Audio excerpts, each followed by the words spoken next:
उम्मीद करते हैं कि आप सबने अब तक ये देख लिया होगा और इसके साथ ही साथ ये भी देख लिया होगा। हम इस वीडियो में चर्चा करने वाले हैं कि आज का जो सुप्रीम कोर्ट का फैसला हुआ वो डेफिनेटली सारे युवा बेरोजगारों के लिए एक बहुत ही बढ़िया और बहुत ही पॉजिटिव न्यूज़ था।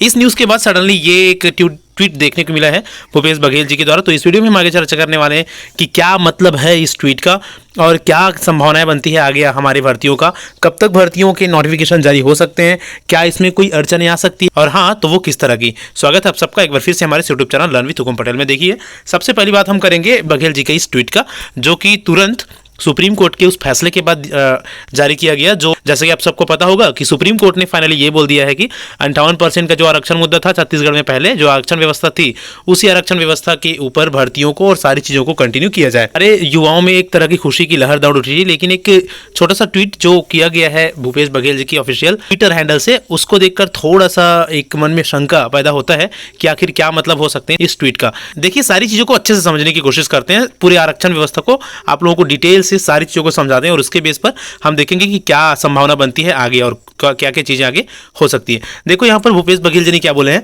58% आरक्षण पर हाई कोर्ट के फैसले पर सर्वोच्च न्यायालय द्वारा रोक लगाने के निर्णय का हम स्वागत करते हैं। ठीक है, पर छत्तीसगढ़ के युवाओं के खिलाफ भाजपा के षड्यंत्र के विरुद्ध हमारा संघर्ष जारी रहेगा। राज्यपाल नए विधेयक पर हस्ताक्षर करे तभी सही न्याय मिलेगा, लड़ेंगे जीतेंगे। देखो, इस तरह की चीज़ें हैं यहाँ पर सीएम भूपेश बघेल जी के द्वारा लिखा गया है अपने ट्विटर हैंडल में। अब यहाँ पर देखो, ये बोला गया है कि भाजपा के षड्यंत्र के विरुद्ध हमारा संघर्ष जारी रहेगा। देखो, संघर्ष क्या था, जहाँ तक आरक्षण की मुद्दा थी, छत्तीसगढ़ सरकार ये चाह रही थी कि यहाँ के जो आदिवासी बहुल क्षेत्र है या आदिवासी है उनके हितों के ऊपर कार्य किया जाए और उनकी जो 32% आरक्षण है उसको बरकरार रखा जाए, जो 58% आरक्षण के हिसाब से था। ठीक है, आप सबको एक बार बहुत ही जल्दी से छत्तीसगढ़ में जो आरक्षण मुद्दा थी उससे रूबरू कराना चाहेंगे, फिर आगे देखेंगे। चलिए समझते हैं कि छत्तीसगढ़ में आरक्षण की व्यवस्था अब तक कैसे रहा है शुरू से और किस तरह से आरक्षण का जो ये मुद्दा है वो फंसा। देखिए, 2011 तक छत्तीसगढ़ में आरक्षण की स्थिति 50% थी। मतलब 2011 तक छत्तीसगढ़ में ओबीसी को 14%, एसटी को 20% और एससी को 16% आरक्षण का व्यवस्था था। इस आरक्षण व्यवस्था को उस समय तात्कालिक रमन सरकार ने चेंज किया और उसमें चेंज करते हुए जनजाति जो समुदाय है उसको विशेष हित देने के उद्देश्य से उसके आरक्षण व्यवस्था पर 20 से 32% किया गया। उसके आरक्षण रोस्टर को मतलब 12% की बढ़ोतरी की गई। एससी वाले जो थे उनका आरक्षण रोस्टर 16% से कम कर दिया गया 12%, मतलब 4% की उनके आरक्षण व्यवस्था में कमी की गई और ओबीसी का जो आरक्षण था उसको 14% से 14% मतलब यथावत रखा गया था। अब इस यहाँ पर आप लोग देखेंगे इस आंकड़े में कि 16 से 12% कर दिया गया था, मतलब 4% की उसमें कमी कर दी गई थी। और इसके विरोध में जो अनुसूचित जाति वर्ग के जो लोग हैं उन लोगों ने फिर से हाई कोर्ट में एक याचिका दायर किया 58% आरक्षण के विरुद्ध की। जो नया 58% आरक्षण रोस्टर तैयार किया गया था उस समय 2012 में रमन सरकार के द्वारा, वो गलत है क्योंकि उनकी जो रोस्टर थी उसमें 4% की कमी कर दी गई थी। लेकिन अब इनका जो ये याचिका था ये लगभग 10 साल तक इस पर प्रक्रिया चलती रही। हाई कोर्ट में इसका जो सुनवाई है वो चलते रहा और उस 10 साल तक 2012 से लेकर 2022 तक 58% की आरक्षण व्यवस्था बनी रही थी हमारे छत्तीसगढ़ में। और इसके हिसाब से 32% आरक्षण की व्यवस्था था एसटी के लिए, 12% आरक्षण व्यवस्था चल रही थी अभी तक एससी के लिए और 14% आरक्षण व्यवस्था था ओबीसी के लिए। इस तरह से 58% आरक्षण व्यवस्था के हिसाब से भर्ती प्रक्रिया और सारी चीज़ें इन 10 साल तक चली। फिर अचानक एक दिन 19 सितंबर 2022 की स्थिति में हाई कोर्ट का एक फैसला आता है कि 58% का जो आरक्षण है जो रमन सरकार के द्वारा डिसाइड किया गया वो है असंवैधानिक और इस पर स्टे लगा दिया गया और ये बोल दिया गया कि 58% के हिसाब से कोई भी भर्तियां या कोई भी चीज़ें अभी नहीं हो सकती। तो उसके बाद से लेकर अभी तक यहाँ के युवा बेरोजगार थे, उन लोगों का जो भविष्य है वो अधर में लटका हुआ था, क्योंकि इसके बाद से सारी चीज़ें लगभग बंद हो गई थी। किसी भी तरह का कोई भी भर्तियाँ, कोई भी नोटिफिकेशन, इवन जो इनके रिजल्ट्स जनरेट कर दिए गए थे वो भी रोक दिया गया था। इसके बाद तुरंत जो भूपेश सरकार है उसने एक आरक्षण व्यवस्था का गठन किया और 76% नया आरक्षण रोस्टर पर सर्वसम्मति से इसको पारित किया विधानसभा में। लेकिन दिक्कतें तब पैदा हुई जब उस समय तत्कालिक राज्यपाल अनुसुईया उइके जी ने 76% का जो आरक्षण रोस्टर था उसको पर साइन करने से इनकार कर दिया, मतलब उनको मानने से इनकार कर दिया। और इस समय से लेकर अभी तक यहाँ आरक्षण व्यवस्था के कारण ये जो आरक्षण का मुद्दा है वो लटका पड़ा है।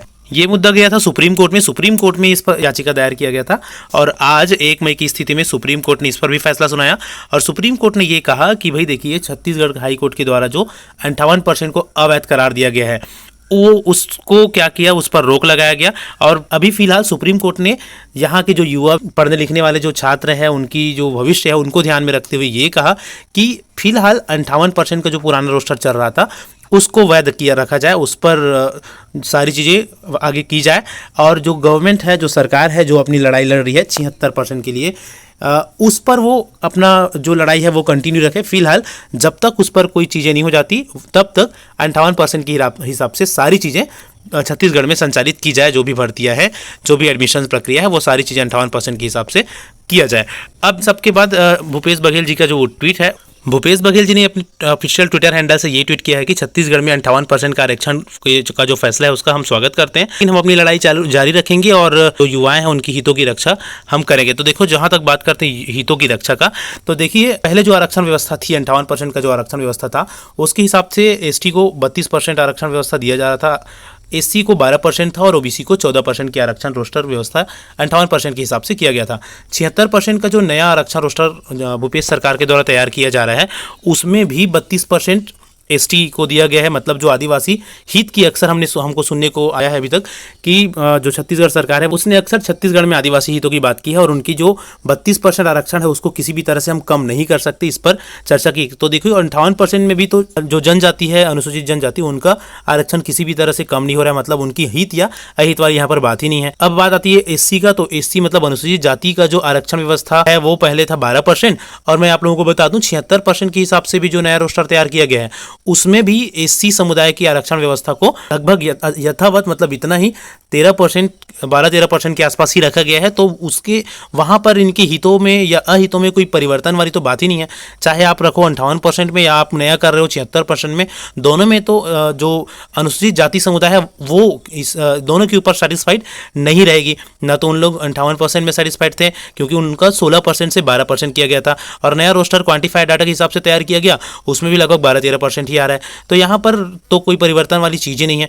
आगे हम बात करेंगे ओबीसी का, तो ओबीसी को नया रोस्टर के हिसाब से 76% के हिसाब से 27%, लेकिन पुराना डेटा के हिसाब से था 14%। तो यहाँ पर ओबीसी समुदाय की जो रोस्टर है, जो आरक्षण व्यवस्था है, उसमें थोड़ा सा परिवर्तन है, लेकिन होगा तो उस पर किसी भी तरह से कोई यहाँ पर बदलाव या अहित होते हुए 58% के हिसाब से भी नज़र नहीं आ रही है। तो गवर्नमेंट को करना ये चाहिए कि जो 76% की उनकी लड़ाई है उसको आप कंटिन्यू रखिए, राज्यपाल को साइन करवाने के लिए मनाते रहिए, लेकिन तब तक छत्तीसगढ़ में जो सारी प्रक्रियाएँ रुकी पड़ी है, एक तरह से यहाँ के जो बेरोजगार है या युवाएँ हैं उनकी भविष्य में जो तरवार लटके पड़े हैं उसको हटाइए, और 58% के हिसाब से शीघ्र जितना जल्दी हो सके जो भर्ती प्रक्रियाएं हैं, जो सारी चीज़ें हैं, उसको जारी करें। हम उम्मीद यही करेंगे अगर सरकार की मंशा सकारात्मक रहे, अगर गवर्नमेंट सच में सारी चीज़ों को, भर्तियों को कराना चाह रही है, तो इस महीने में जरूर हमको बहुत सारे वैकेंसीज या नोटिफिकेशन देखने को मिलेगी 58% रोस्टर के हिसाब से।